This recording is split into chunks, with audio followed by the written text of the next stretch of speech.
understand how people define things like that in English language to like give a definition to things and like describe something that could be like off balance.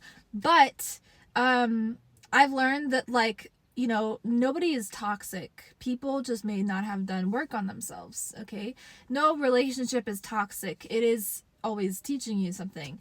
Like no one is abusive, you know, they are just self-abusive, and so they have not healed. They need to work on themselves. Like when you can learn how to see things, or when you learn how to not box things in. This is why I don't like the word narcissist as well, or empath, or any of that stuff, because you're like basically saying that something is one way and it cannot change, you know, or somebody is one way and they cannot be like other types of things. It's not good to have narcissistic tendencies, you know, and it's simultaneously not good to have too much of empathic tendencies. Like, we want to balance out everything, and we want to also not label ourselves or label other people. We want to do work on ourselves individually, and understand that when you judge another person, you're judging yourself. You have that like ability to judge. So that ability to judge actually keeps you stuck in your current, like, you know, cycle of life, a karmic cycle, you could say. So the less you have an ability to judge, the more free you are, because the less you will be judging yourself as well. So we should try not to judge like anybody or anything ever.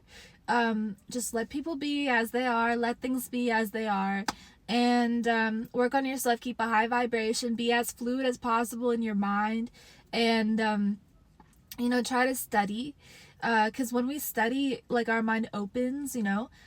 So judgment is just reiterating, like, okay, judgment is just lying to yourself, because you're like essentially playing the part of God in thinking that you can judge another person or circumstance. Nobody can judge another person, because we are literally all on an equal playing fields, you know. In the sense that spiritually we don't have the propensity to judge. Like, we don't have the authority yet, you know, or at all. This is why in the Bible it says, judge not, lest ye be judged. So basically God is saying that, hey, like, I'm the only one who could judge you, you know, because God is essentially saying that you are all my children. Like, you don't actually have the ability to judge others. Also, you know, whatever we do comes back to us. It's not even, it is the law of karma, but it's like just the law of the universe. So even in thought and word and deed, you know, like, if you try to expose somebody else, you will be exposed in the process. If you judge somebody, you will be judged by another person. Like, nothing, you know, nothing goes out without coming back. Everything goes around and comes around. So when you can just, again, transcend, learn how to transcend material world. Learn how to transcend material world, because when you can transcend material world, you are situated on a higher plane. And this plane of existence, like, it requires solitude, number one. It is solitude, and it actually takes you to another level of viewing life. And it takes you to another level of existence, literally another dimension. Like, things look different, experiences happen differently to you, things are a lot easier for you, you know, travel is a lot easier for you, mentally, physically, manifestation is easier as well. So, Seema, how do you do that? You know, how do you transcend material world? Honestly, it's through meditation. Like, I've said this so many times, like, I don't know how to stress it enough, but meditation, like transcendental meditation, will get you to a place where you can transcend the quantum field or quantum reality. So it even means transcending the body. So within meditation, you can heal parts of the body, you can shape and sculpt parts of the body depending on the feeling state. You can become more beautiful or attractive by shedding, well, your vibration just becomes more clear, so you become more attractive. And then also you become more healthy, like, you're more electric, you're more you have more vitality. So because you're closer to your soul, your aura is like more clear, right?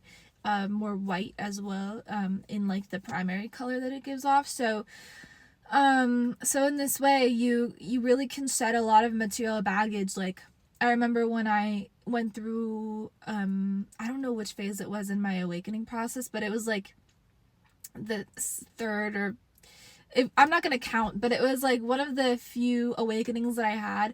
In one of them, I lost so many material things and a lot of weight too. So I shed a lot of weight. I shed a lot of material items, a lot of people, relationships pieced out. It was a very freeing experience, like later on. Of course, when you're going through things, you're like, shit, like, you know, because awakenings are like tower moments. If you're aware of what those are, they're very jarring and it's like a huge shakeup. However, afterwards you are clear. You're clear, you know, of a lot of things. If you're TSA scan, you've been cleared. It actually does happen through shadow work. You're forced to go through shadow work. There's no way around it. Like, you can't skip it, you know, if you are walking the path. So it's a beautiful thing because it allows for you to, what shadow work is it allows for you to face like the parts of yourself that you need to face. So you realize and understand that basically everything that has happened to you is your fault, and like nothing is anybody else's fault, nothing is any circumstance's fault, and everything happens perfectly. And when you realize the nature of perfection of all things, and you understand how God is ever present, it's just us being our own worst enemy, then you understand that everything is up to you, and you have divine free will, and you are a divine being, you know. And then you transform, you know. And it happens over time. Like, it takes a process, you know. Like, personally for me, I faced a lot of like negative events and circumstances that I think I attracted in, because something in me was saying, no, like, you're not done healing. You need this thing to come in and catalyze more healing for you, so that you can go deeper within your healing, so that you can be sure that you don't need to work on that issue anymore, you know. So that happened with me so much, like in so many crazy events, like random disasters, like random things, like everything I have faced, everything.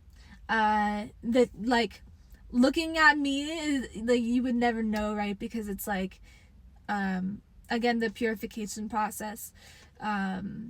So yeah, but pretty much everything you can imagine: heartbreak, betrayal, loss, poverty. Like, I've gone through it all, you know what I mean? Sickness, like near-death experiences, it's like a few times, you know what I mean? Like, you would never know. But yeah, so I'm grateful for life experience. Like, any experience is fine, you know, because it's God's blessing to us, and we can learn how to not see things as black and white or good and bad, and instead we can be neutral and transcend everything, detach from everything, learn how to be lovingly detached towards life, and towards circumstances and experiences and people, right?